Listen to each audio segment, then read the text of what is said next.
চীনৰ নিষিদ্ধ ফুজি সুলভ অসমৰ বজাৰত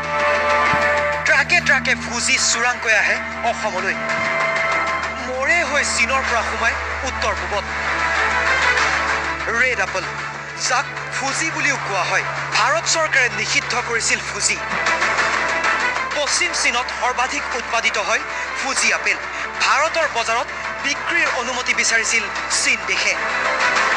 আৰম্ভ হল পৰীক্ষা কিন্তু নিউট্ৰিশন টেষ্টত ধৰা পৰিল অতি ভয়ংকৰ তথ্য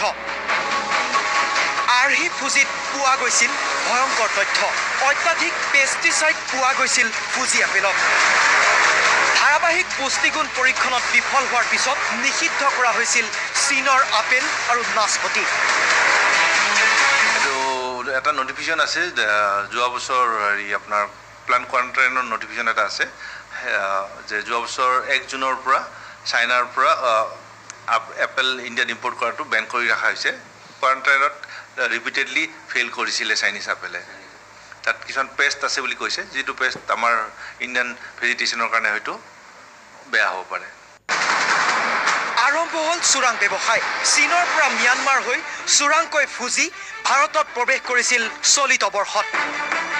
ট্ৰাকে ট্ৰাকে বিষাক্ত ফুজি আপেল সোমাই ভাৰতত প্ৰতিদিন টাইমৰ তথ্যৰ ভিত্তিত অৱশেষত সীমা শুল্ক বিভাগৰ অভিযানত ধৰা পৰিল নাগালেণ্ডৰ পৰা আনি থকা কাৰ্টনে কাৰ্টনে নিষিদ্ধ বিষাক্ত আপেল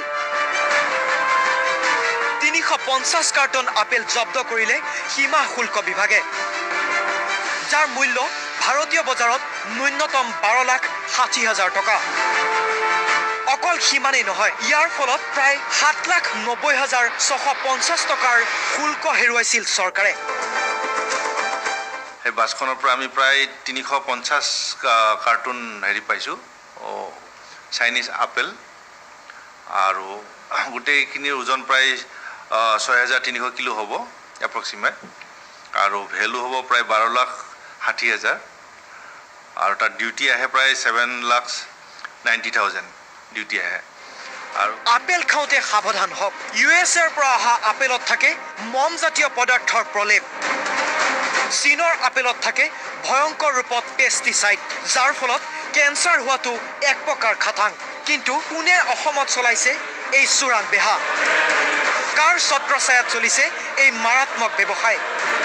পৰিবনে জালত সেইটোহে ডাঙৰ কথা প্ৰশ্ন হয় এনে বিষাক্ত নিষিদ্ধ চীনৰ আপেল কোনে সৰবৰাহ কৰিছে অসমলৈ ফাঁচী বজাৰত বাহৰ পাতি কোন আচলতে বনিয়া এই মাৰাত্মক ষড়যন্ত্ৰৰ আঁৰত লুকাই আছে সেয়া আজিৰ তাৰিখত আটাইতকৈ ডাঙৰ প্ৰশ্ন কেমেৰা পাৰ্চন কৌশিক বৰ্তামুলীৰ সৈতে মই বিমল ভূষণ মহন্ত প্ৰতি